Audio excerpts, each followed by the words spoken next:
Brought to you by ExpressCare Health and Skin Center. Get in, get out, get better. Hafene, welcome back to Healthy Living. Tonight's topic is fevers. In studio to answer some of your questions is ExpressCare's Dr. Jitka Lom. So, Doc, are there different kinds of fevers that people can get? Well, you can have sort of the low-grade temperature that might come along with just a mild cold.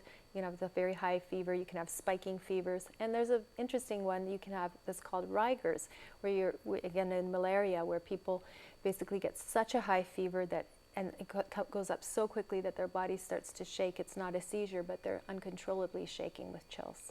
Wow. Yeah, pretty sick.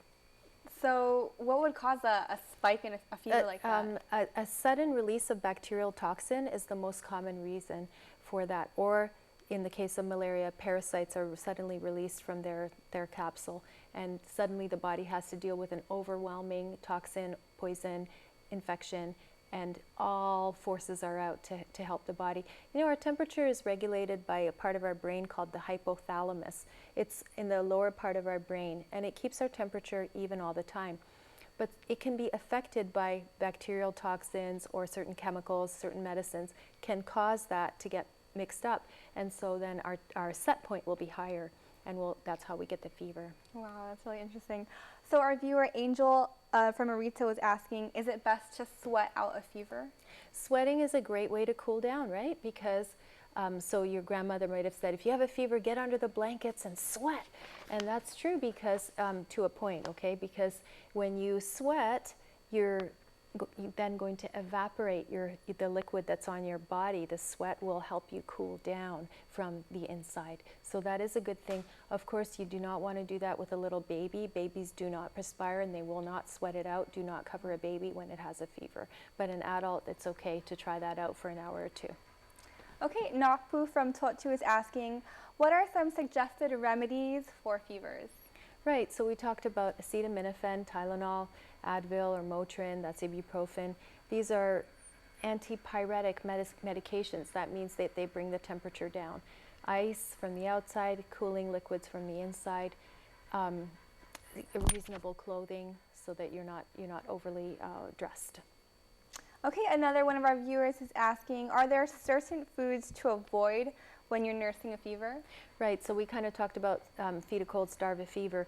Do starve the fever because your body is already overwhelmed with infection or inflammation. The immune system is overwhelmed. It does not need to launch a digestive process. Digestion creates heat in the body. You don't want additional heat, so don't eat when you have a fever. Drink lots of fluids. Most of the time your body shuts off your hunger. You're usually not hungry when you have a fever. Listen to your body. Just drink lots and lots and lots of water. Again, monitoring your urine output. Okay, our viewer Nicole from Dedido is asking, how long does a fever normally last? Okay, so typically in a viral or bacterial illness, that's just like a strep throat, something you would just go, you're otherwise a healthy person, it's less than 5 days. By the end of that time period, you should be getting better. If it's more than 5 days, you really should get checked with at the doctor, usually just checking your physical body, sometimes doing blood tests. Again, sometimes people will have fevers that come and go over a period of time, over weeks or even months. That means they have some other process going on. They might have lupus, they might have TB, they might have some other inflammatory condition, cancer, that is causing them to have fever, especially if they're getting fevers at night.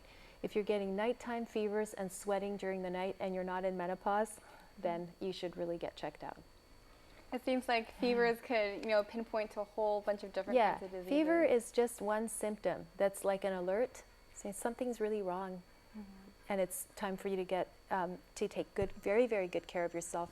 So if you have a fever, do not go exercise. That again generates heat. Okay, you want to rest, drink lots of liquids. It's a message from your body saying something's wrong. Okay, our viewer Christopher from Pneumatic is asking, what are fever blisters? Ah, that's a good one too. We hear about fever blisters usually around the mouth. So when you have a very high temperature, your lips may dry and crack, and you may get little tiny bubbles that we call fever blisters, and then they peel off and go away when your fever goes down. That's with children, just purely from the heat.